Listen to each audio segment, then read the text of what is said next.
Have you ever felt trapped in a dead-end routine, as if everything was crumbling around you? Maggie, a teacher burdened with debt and lost dreams, was at rock bottom, but a simple decision changed her life in a way she never could have imagined. Get ready for a story of overcoming challenges, exciting twists, and a transformation that starts from scratch. Watch until the end to discover the secret that transformed her reality. And before we begin, subscribe to the channel, give it a like, and share it with someone who needs a little hope today. Let's embark on this journey together. I can still smell the cold coffee from that night. It was just another Thursday, almost midnight, and I was sitting in my small kitchen, surrounded by endless piles of my students' work to grade and bills to pay. The only light came from a dim lamp that flickered occasionally, as if mocking my situation. "Ms. Maggie, you need to take a break," my department colleague Sarah had told me earlier that day. "You have terrible dark circles." "I can't," I replied, forcing a smile. "I have to turn in the grades tomorrow, and there are all the bills for the month to organize." That conversation echoed in my mind as I stared at the bank statement in front of me. Red numbers, again. Minus $2,478.53. How was this possible? I had calculated everything so carefully. "Ms. Thompson," the bank manager's voice still resonated from that morning's call, "we need to resolve your situation. Your card will be blocked if there is no deposit by Monday." I took my phone and opened the banking app for the 1,000th time, as if the numbers could magically change. Nothing. Just that bright red staring back at me. "Mom, Michael invited me to the school camp my son Tom had mentioned at dinner. It's only $300. Sweetie, let's talk about that later, okay?" I replied, feeling my heart tighten. His face fell immediately. He already knew what that meant. At 12 years old, my son had learned the coded language of scarcity. I got up to heat more coffee, my third of the night, and stopped in front of the fridge. There, stuck by a worn-out magnet, was the drawing Tom had made in first grade, our family in front of a big house, with a dog and a car in the garage. Simple dreams that felt increasingly distant. The sound of the neighbor's car pulling in made me look out the window. Mark, always coming home late from his second job. He waved, and I returned it. We were all the same in that building, tireless workers chasing the bare minimum. "You're a great teacher, Maggie," Principal Wilson had said at the last meeting. "But unfortunately, the school budget is tight this year. We can't offer raises." I returned to the table, where the bills formed a daunting pyramid: rent, utilities, credit card, car payment, which was now sitting in the shop, health insurance. Each piece of paper felt like an extra weight on my shoulders. That night, alone in the dimly lit kitchen, I had no idea my life was about to change completely. That moment of despair would be the beginning of something extraordinary. But first, I needed to hit rock bottom. It was one of those nights when sleep wouldn't come. After putting Tom to bed, I found myself mindlessly scrolling through the news feed, trying to escape reality. That's when an ad caught my attention: how I transformed my financial life with one simple change. Normally, I would ignore that kind of content. But something that night felt different. Maybe it was fatigue, maybe desperation. I clicked on the video and saw a woman who looked as real as I did. "First of all," she began, "this isn't about get-rich-quick schemes or magic formulas. It's about something much deeper, your mindset." I settled into my chair, intrigued. The woman continued, "Your mind is your greatest resource. When you change your mindset, you change your reality." What nonsense, I initially thought. But I kept watching. The next morning, during breakfast, Tom caught me taking notes in my old notebook. "What are you writing, Mom?" "Just a few ideas, sweetie," I replied, jotting down, abundance mindset. During the break between classes, Sarah noticed I was different. "You seem, I don't know, lighter today," she commented. "You know that feeling when you discover something that makes total sense?" I replied. "It's like everything that has happened until now has had a purpose." "What are you talking about?" I tried to explain the concept of an abundance mindset, but the words came out jumbled. Sarah looked at me as if I had grown a second head. "Maggie, you need to be realistic," she said gently. "We're teachers, not entrepreneurs." But for the first time in years, something inside me refused to accept that limitation. I spent my lunch break researching more about the topic on my phone. Every article, every video seemed to speak directly to me. "If you keep doing the same thing, you'll keep living the same way." That phrase echoed in my mind all afternoon. As I explained equations to my second-grade class, I realized I was teaching something I needed to learn myself. Sometimes, to solve a problem, you need to completely change your approach. That night, before going to bed, I did something I hadn't done in years. I wrote a dream in my journal. It wasn't a list of empty wishes, but a declaration of possibilities. For the first time in a long time, I felt a spark of hope ignite within me. The initial enthusiasm lasted exactly 3 days. On the fourth morning, I woke up to a call from the bank, another late bill. Sitting in the kitchen, looking at the reheated coffee, the voice of reality echoed in my head. "Who do you think you are?" Tom rushed in. "Mom, I need $50 for the school trip." My stomach sank. I opened my wallet, empty. I tried to smile. "Let's talk about this later, okay?" In the school bathroom mirror, I whispered to myself, "I am worthy of abundance." But my reflection seemed to laugh at me. A teacher with overdue paychecks, talking about abundance? Sarah found me in the hallway. "And what about that manifestation thing? Are you still into it?" "I'm trying," I replied, unsure. "Maggie, you need to wake up. Look at us, we're high school teachers. You can't keep dreaming of castles in the air." Her words hurt because they echoed my own doubts. That night, I tried to do the visualizations I had learned, but my mind only showed overdue bills and red numbers. Maybe they're right, I thought, closing the notebook where I had written my dreams. Maybe this is just a waste of time. The next day, I received yet another late rent notification. I sat on the couch and cried. "Tom found me like that. What's wrong, Mom?" "Nothing, dear. Just tired." "But didn't you say things were going to get better? You said you were learning something new." His words caught me off guard. I realized it wasn't just for me that I needed to keep going. "You're right, Tom. Sometimes Mom forgets." That night, while grading tests, I found a note from a student. "Thank you for believing in me when I didn't even believe in myself." I stared at those words for a long time.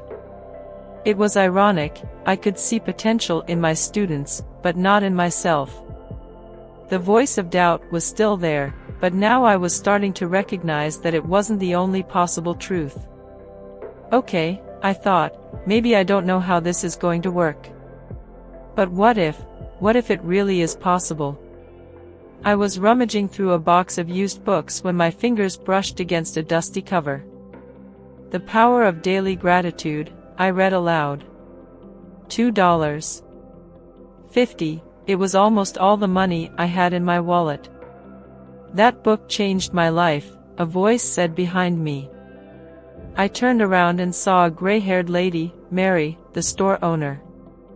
Her smile had something familiar, warm. "What do you mean?" I asked, curious. Come, I'll show you something, she replied, pulling a notebook from the drawer. This is my gratitude journal. 5 years ago, I was broke, just like you. I widened my eyes. How do you know I'm? Dear, I recognize that look. It's the same one I had. You know what I learned?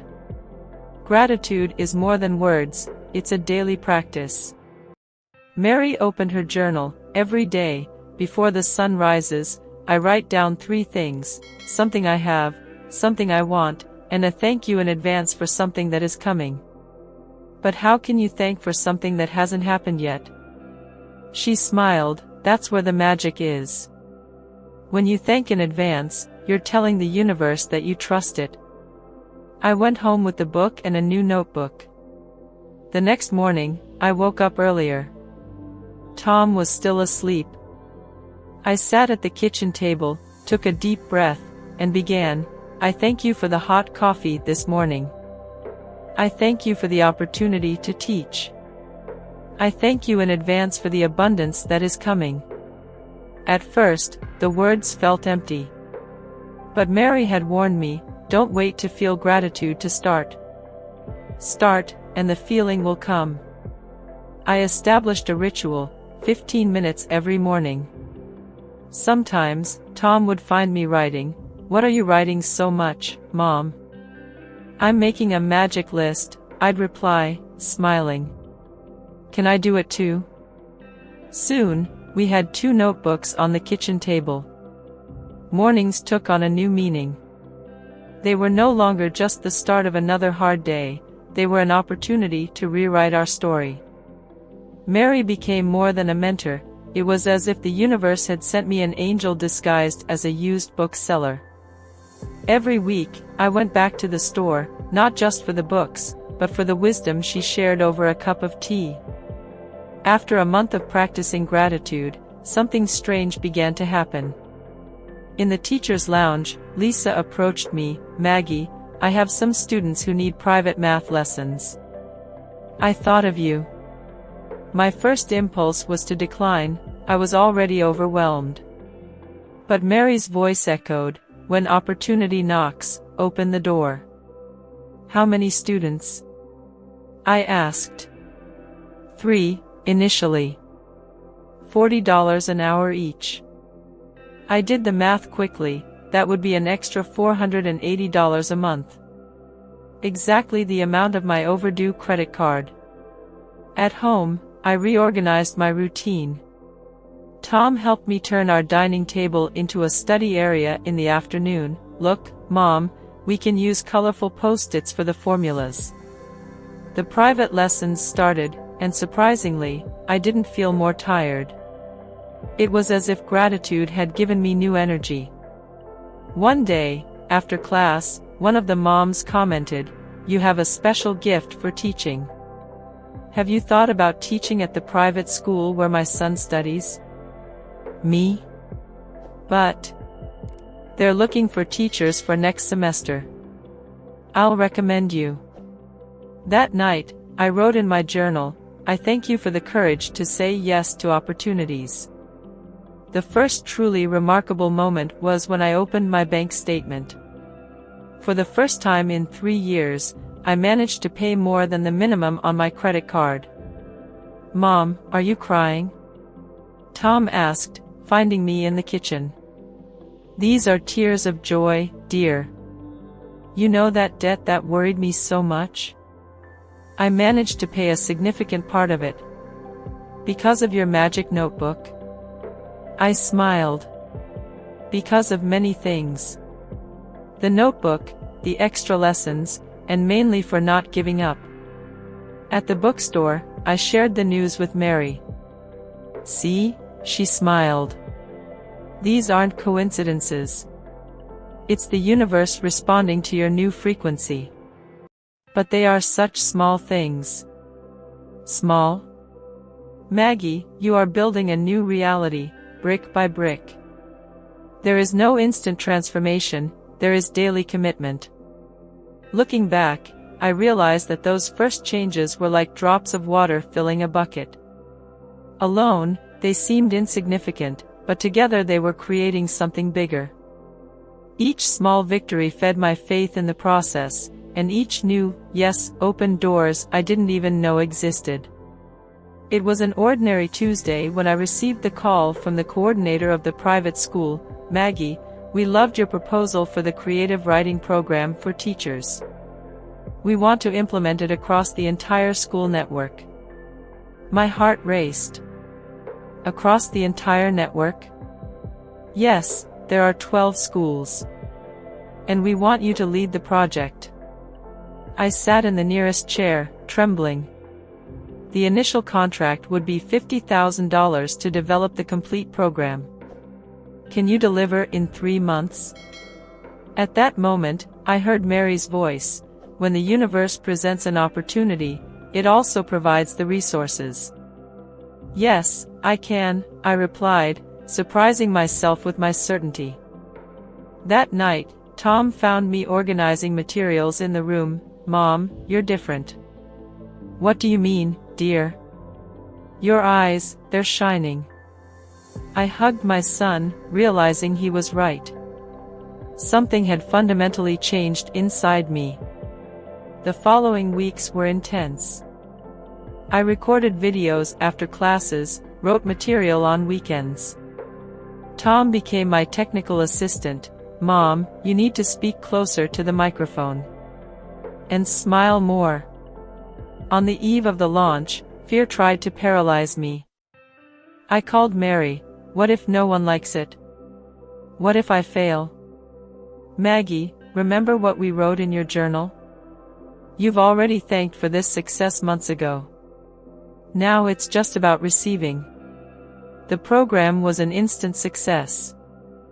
Feedback started pouring in. This changed the way I teach. Finally, someone understands our needs. But the moment that changed everything wasn't seeing the deposit in my account. It was when a teacher wrote to me, "Maggie, your courage to create this inspired me to follow my dreams too." Sitting in my kitchen, where it all began, I held my gratitude journal. The pages were worn from use. Some stained with coffee, others with tears. Each page told the story not only of my financial transformation but of my inner transformation. Tom came running in. "Mom, look. I made my own gratitude list."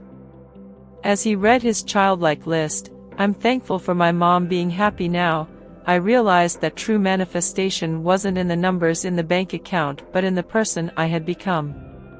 Today, sitting in the same cafe where I used to count coins to buy a simple coffee, I order my favorite drink without looking at the price. But it's not the coffee that makes me smile, it's seeing other people jotting notes in their journals, just like I used to. A young woman approaches timidly. "Sorry to bother you, but are you Maggie? I follow your podcast on manifestation." "Yes, that's me. Your stories, they gave me hope when I was at my lowest." I invite her to sit. She tells me about her debts, her fears. The same look I had. "You know what I discovered?" I say to her. Money was never the real problem. It was what I believed about myself. I open my current journal and show her. "See these pages? I still write every day. Not because I need to manifest something, but because it reminds me of who I've become." Tom, now a teenager, keeps his own journal. The other day, I caught him writing. "Son, do you still keep that practice?" "Of course, Mom. You taught me that our thoughts create our reality." Mary still has her used bookstore. Now, in addition to books, she has a special section for blank journals. On the first page of each, she handwrites, "Your new life begins on this page." Last week, a lady approached me after a talk. "I have nothing to be grateful for. My life is a mess." I smiled, remembering myself. Start by being thankful for being here, in this moment. For taking the first step. The power isn't in the words we write, but in the decision to write a new story. Every person I meet reminds me that we all have that power within us. To you who are listening to this right now, yes, you. Grab a piece of paper. Write down one thing you are grateful for today. Tomorrow, write another. Don't wait to be ready. Don't wait for the perfect moment. Because the truth is simple, your transformation begins the moment you decide you deserve more. It's not about how much money you have in the bank, it's about how much value you see in yourself. The blank page of your life is before you. The universe is waiting. What will you write on it? If this story inspired you, leave your like and share it with someone who also needs to hear this. Comment below, what are you ready to manifest in your life? I want to know. And don't forget to subscribe to the channel for more transformative stories like this.